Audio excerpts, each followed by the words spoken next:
코로나로 인해서 학교 생활과 입시 준비에 어려움을 겪는 학생들이 많을 거예요. 그래서 이번 시간부터 여러분들한테 조금 도움이 되고자 학생부 종합전형을 위한 자소서 소개에 대해서 안내해 드리도록 하겠습니다. 일단 서류평가로서 의미를 먼저 보셔야 될 거예요. 서류평가로서 자소서의 의미를 여러분들이 명확하게 이해하셔야 학생부 종합전형에서 자소서를 쓰는 방향이나 그 다음에 자소서를 좀 더 다른 친구들보다 좋은 자소서를 쓸 수 있게 될 겁니다. 일단 서류평가에서 자소서는 학생부 종합전형에서 학생부 서류와요. 그 다음에 자소서가 있습니다. 그래서 학생부 서류는 객관적인 서류고요. 이 객관적인 서류를 보충할 수 있는 서류가 바로 자소서라고 보시면 됩니다.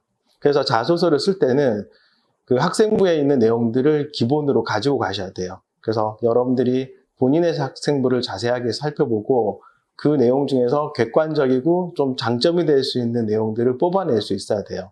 그래서 학생부를 기반한 자소서는 되게 중요한 요인이라고 생각하시면 됩니다. 또 하나, 학생부 같은 경우에는 내용들이 산발적으로 나타나 있죠. 사실 중심으로 표현이 되어 있고, 자소서 같은 경우에는 사실 플러스 의견, 생각들이 더 나타나 있다고 보시면 됩니다. 그래서 학생부에서 확인할 수 없는 여러 가지 여러분들의 감정이라든지 느낌, 그 다음에 사실관계, 인과관계 등을 자소서를 통해서 얘기할 수 있다고 생각하시면 됩니다. 그리고 또 하나 조심하셔야 되는 부분들은 학생부를 작성하는 거는, 자소서를 작성하는 부분들은 학생부와 좀 다르게 입시에서의 서류평가 내용과 연결시키셔야 됩니다. 그래서 대학에서 발표하는 여러 가지 서류평가 요소들이 있고요. 그런 요소들에 맞춰서 자소서의 항목들을 고민하셔야 됩니다. 일단 자소서를 작성하기 전에 여러분들이 먼저 고민하셔야 될 내용들이 있습니다. 첫 번째가 자기 자신의 모습을 먼저 찾는 겁니다. 무슨 얘기냐면 많은 학생들이 학교 생활과 공부를 하는 과정 중에 본인의 모습을 잘 모르는 경우가 너무 많습니다. 그래서 자신의 모습이 정확하게 어떤 모습인지, 본인이 잘할 수 있는 것들이 뭔지, 그리고 현재 본인이 어떤 부분들에서 강점이 있는지, 어떤 부분에서 단점이 있는지를 파악하셔야 됩니다. 그래서 내가 내 자신을 정확하게 알고 있고, 객관적인 서류인 학생부에서 타인이 나를 보는 모습을 객관적으로 안다고 한다면 여러분들이 자소서를 작성할 때 조금 더 참고가 되실 거라고 생각합니다. 또 하나, 본인의 모습뿐만 아니라 앞으로 자신이 어떤 모습으로 살아갈 건지에 대한 고민도 하셔야 됩니다. 많은 학생들이 앞으로 어떤 내용들로 어떤 삶을 살아갈 거냐라고 물어봤을 때 대답을 제대로 하는 친구 제가 거의 못 봤습니다. 무슨 얘기냐면 본인의 현재 모습은 어떻고 미래의 모습은 어떻고 자기가 뭘 할 건가, 자신의 꿈이 뭔가 이런 것들에 대한 고민들이 실제로 많은 학생들이 많지가 않습니다. 그래서 그 부분에 대한 것들을 고민하시고 앞으로 여러분들이 어떤 삶을 살아갈 건지, 인생의 목표가 무엇인지, 그 다음에 장래 희망이 무엇인지, 또 대학을 통해서 어떤 삶으로 나아갈 건지에 대한 고민들을 조금 하셔야 됩니다. 그래서 내가 앞으로 어떤 일을 하면서 살아갈 건가, 그런 부분에 대해서도 충분하게 고민하셔야 그런 고민들이 녹아있는 여러분들의 자소서를 만들 수 있습니다. 그래서 순차적으로 자소서를 어떤 방식으로 작성하는 게 옳은 방법이냐, 여기에 대해서 조금 더 설명을 드리도록 하겠습니다. 일단 자소서를 쓰는 기본 원리부터 좀 파악하셔야 돼요. 첫 번째는 자소서는 항목이 있죠. 대교에서 발표하는 공톡 항목들이 있고, 그 다음에 각 대학에서 발표하는 자체 항목들이 있습니다. 이 항목들을 잘 읽으셔야 돼요. 일단 자소서는 그 항목에 대한 답이죠. 그래서 그 항목에 따라서 여러분들이 어떤 방식으로 서술을 하냐에 따라서 평가자 입장에서 평가를 좀 명확하게 할 수 있다고 보시면 됩니다. 그래서 첫 번째는 질문의 요지를 좀 정확하게 파악해야 된다. 자소서 항목에 나와 있는 질문의 요지를 좀 정확하게 파악하셔야 돼요. 그래서 1번 항목에 보시면은 학업 능력과 성취에 관한 얘기인데 여러분들이 학업에 대한 성취에 더 중심을 줄 건지 아니면 학업 역량을 늘리기 위해서 여러분들이 한 노력에 더 중심을 둘 건지에 따라서 자소서 내용이 좀 달라질 겁니다. 뿐만 아니라 평가하는 평가자 입장에서도 그 내용에 대해서 서로 다른 평가들을 하게 될 겁니다. 그래서 첫 번째는 질문의 요지를 좀 정확하게 파악하고 그 요지에 맞는 내용들을 쓰시는 겁니다. 많은 학생들이 자소서에서 본인의 어떤 우수한 부분들을 보여주기 위해서 학생부에 나와 있지 않은 여러 가지 수상이라든지 활동들을 여러 가지 형태로 그냥 나열하는 방식의 자소서를 쓰는 학생들이 있습니다. 그런 학생들은 사실 자소서의 큰 의미를 모르는 거라고 보시면 돼요. 자소서는 여러분들의 인과관계를 보고 싶은 거예요. 여러분들의 생각과 느낌들을 중심으로 보는 거기 때문에 그냥 단순하게 사실들의 나열들은 오히려 지양해야 되는 내용이라고 보시면 됩니다. 그리고 또 하나, 자소서를 쓸 때 장점을 부각하고 단점을 보완한다라는 말이 있죠. 여기서 자소서의 항목들은 내용이 그렇게 많지 않습니다. 글자 수도 제한이 있고 그렇기 때문에 장점을 부각시키고 단점을 보완하는 과정이 생각보다 많이 어려워요. 그래서 여러분들은 오히려 단점보다는 장점을 부각시키는 게 훨씬 더 유리하다 보시면 됩니다. 보통 본인의 장단점을 파악하고 난 다음에 단점들을 보완하기는 사실 고등학교 3년 과정이라든지 또는 어떤 사건을 통해서 단점을 보완하는 게 생각보다 쉽지는 않습니다. 하지만 여러분들이 가지고 있는 장점은 그 장점들이 모이는 거죠. 모여서 나의 색깔을 나타내고 나의 특성을 나타냅니다. 그래서 본인의 장점을 좀 더 부각시키고 그 장점들이 앞으로의 삶을 어떻게 만들어 갈 건지에 대해서 좀 정확한 정보들을 줄 수 있습니다. 그래서 오히려 단점을 보완하는 것보다 장점을 부각하는 게 평가자 입장에서 훨씬 더 평가하기가 좋다 또는 평가를 긍정적으로 한다라고 생각하시면 됩니다. 그리고 또 하나는 함축적으로 쓰셔야 돼요. 무슨 얘기냐면 자소서의 글자 수가 점점 줄죠. 지금도 작년보다 조금 줄었습니다. 그래서 글자 수가 줄어들다 보니까 본인의 활동이나 생각들을 조금 더 구체적으로 쓰다 보면 글자 수를 넘어가는 경우가 있습니다. 그래서 이런 글자 수 제한들을 지키면서 모든 내용들을 전달하기 위해서는 함축적인 표현들을 사용하셔야 됩니다.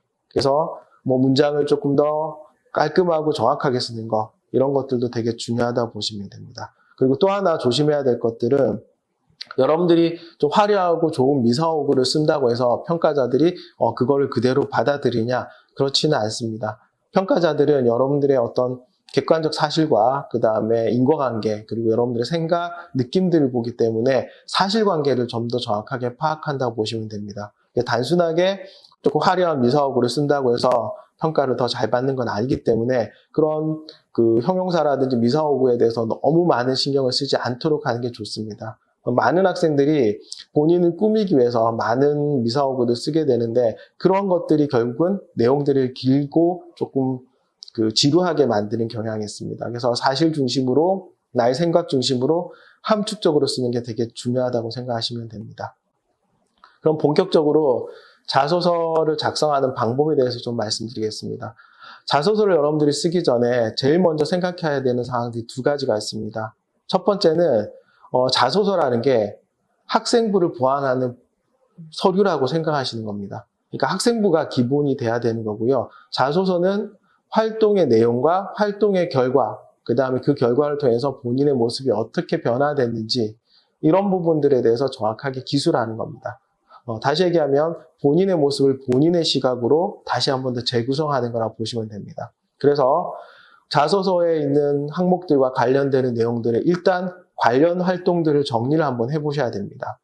그래서 각 항목들을 보고 이거랑 관련되는 나의 활동들이 무엇이 있나 또는 이거를 잘 표현할 수 있는 나의 장점을 잘 표현할 수 있는 활동이 어떤 것들이 있나 이런 것들을 먼저 파악을 하시고요. 그런 활동들을 먼저 미리 정리하는 겁니다. 그리고 각 활동들마다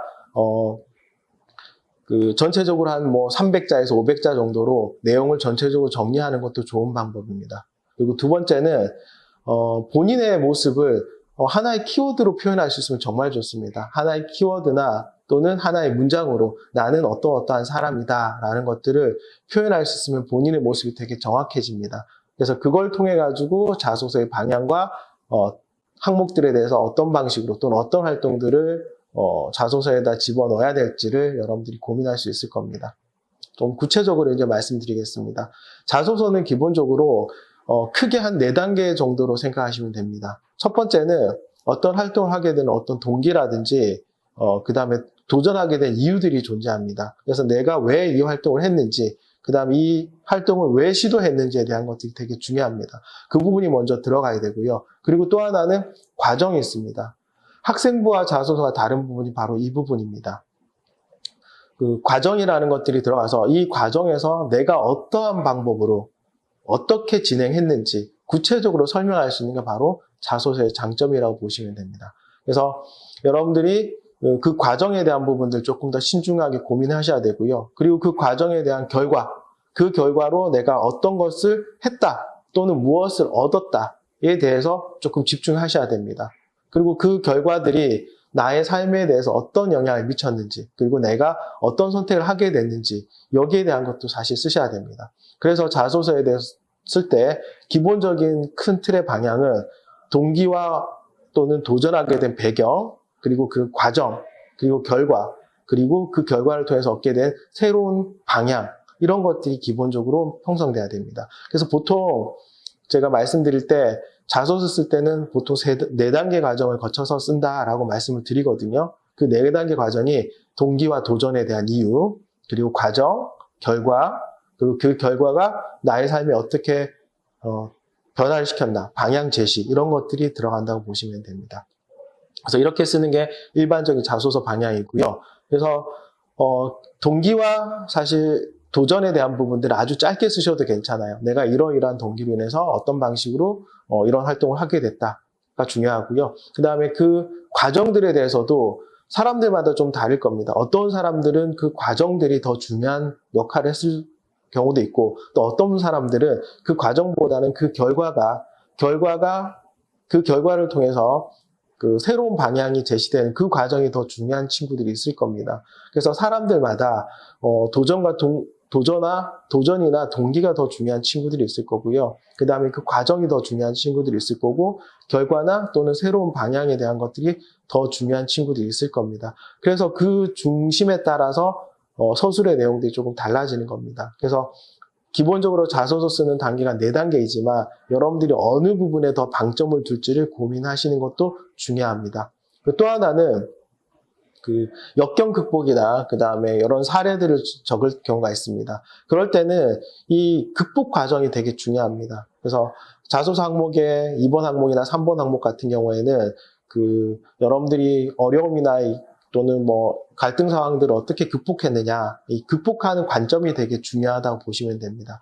실제로 사정관들이 그냥 어떤 사실들이라든지 관계들만 보는 게 아니라 이 학생이 세상을 바라보는 어떤 관점, 세계관 이런 것도 봅니다. 똑같은 갈등 상황이 왔을 때 그 갈등에 대해서 어떤 관점을 보고 있고 어떤 방식으로 문제를 해결하려고 하고 그 다음 그 방식을 통해서 어떤 행동들을 하게 되는 것들을 구체적으로 보게 됩니다. 그래서 여러분들이 그 부분에 대한 서술들을 되게 명확하게 하고 구체적으로 하는 것들이 자소서에서 좋은 평가를 받을 수 있는 방법이라고 보시면 됩니다. 그래서 여러분들께서 기본적으로 자소서라는 게 학생부 종합전에서 어떤 역할을 하는지에 대해서 조금 고민을 하셔야 되는 거고요. 그 고민에 따라서 여러분들이 생각하는 어떤 활동들을 정리하고 그리고 정리하는 방식은 앞에서 말씀드렸던 뭐 4단계의 과정을 거쳐서 정리를 하셔야 될 거예요. 그렇게 해서 200자 내지 500자 정도로 정리를 하시고 그리고 구체적으로 1번 항목 쓰는 방법, 2번 항목 쓰는 방법, 3번 항목 쓰는 방법, 그 다음에 자체 문항을 쓰는 방법들에 대해서 구체적인 방법들을 다시 논의하도록 하겠습니다.